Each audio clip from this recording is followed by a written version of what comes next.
అందరికీ నమస్కారం. తెలుగు కథల సంపుటికి స్వాగతం. నేను చెప్పే కథలు కనుక మీకు నచ్చినట్లయితే తప్పకుండా లైక్ చేసి, షేర్ చేసి, సబ్స్క్రైబ్ చేసుకోండి. చందమామ కథల్లో పరిసరాల ప్రభావం.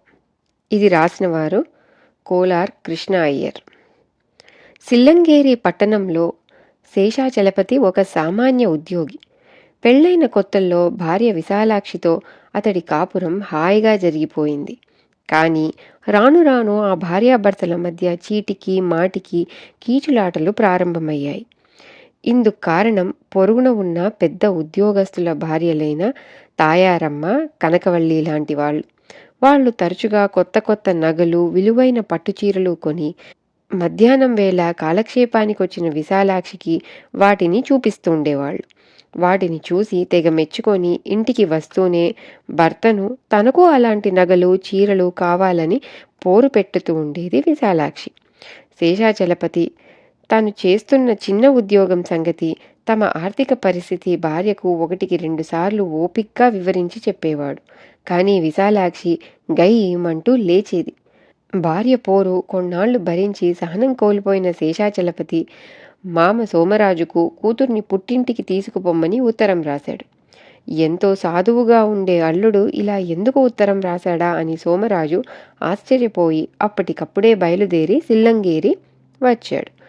తండ్రిని చూస్తూనే విశాలాక్షి కళ్ళనీళ్లు పెట్టుకొని, నాన్న, నువ్వు నన్ను ఒక పిసినారికిచ్చి పెళ్లి చేసి ఈ జన్మకిక సుఖమనేదే లేకుండా చేశావు. మీ అల్లుడితోటి ఉద్యోగుల భార్యలు ఎలాంటి నగలు పెట్టుకుంటున్నారో, ఎంత మంచి చీరలు కట్టుకుంటున్నారో నువ్వే చూడు. వాళ్ల పక్కన నిలబడ్డానికే నాకు తలవంపులుగా ఉన్నది అని అన్నది. సోమరాజు కూతుర్ని అప్పటికి ఏవో ఓదార్పు మాటలతో శాంతపరిచి ఒంటరిగా అల్లుడితో మాట్లాడాడు. అతడికి పరిస్థితి అంతా అర్థమైంది. ఆయన అల్లుడితో, మీ ఇద్దరి మధ్య కీచులాటకు మూల కారణం పరిసరాల ప్రభావం. దీన్నంతా సరిదిద్దే మార్గం నేను ఆలోచిస్తాను అని శేషాచలపతికి సర్ది చెప్పి వెళ్ళిపోయాడు. ఆ తరువాత నెలైనా తిరగకుండానే శేషాచలపతికి గంగాపురం అనే ఒక చిన్న గ్రామానికి బదిలీ అయింది. చలపతి భార్యతో ఆ గ్రామం వెళ్ళాడు. అక్కడ అతడే అందరికన్నా పెద్ద ఉద్యోగి.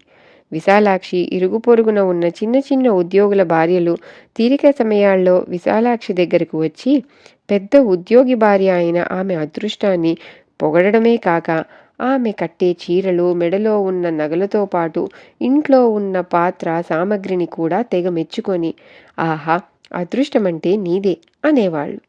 అవసరం పడినప్పుడల్లా ఆమె సలహాలు అడిగేవారు. 6 నెలలు గడిచాక సోమరాజు తన కూతురు కాపురం ఎలా సాగుతున్నదో చూడవచ్చాడు. శేషాచలపతి ఆయనతో, ఈ ఊరు వచ్చాక విశాలాక్షి పూర్తిగా మారిపోయింది. ఖరీదైన నగలు, పట్టుచీరల ప్రసక్తే తేవడం లేదు. నాకు చాలా ఆశ్చర్యంగా ఉంది అన్నాడు. సోమరాజు తృప్తిగా నవ్వి, నీకు లోగడ చెప్పా కదా, అంతా పరిసరాల ప్రభావం. అక్కడ అంతస్తు, హోదా ఉన్నవాళ్లతో పోల్చుకొని తానెంతో కింద స్థాయిలో ఉన్నానని బాధపడేది. ఇక్కడ అలా కాక ఆమెదే పై అంతస్తు, హోదా కూడా. మీ ఇద్దరూ ఇంత కలుపుగోలుగా ఉండటం సంతోషం కలిగిస్తుంది అన్నాడు. ఇది కథ. తిరిగి ఇంకో చందమామ కథతో మళ్ళీ కలుద్దాం. అంతవరకు సెలవు.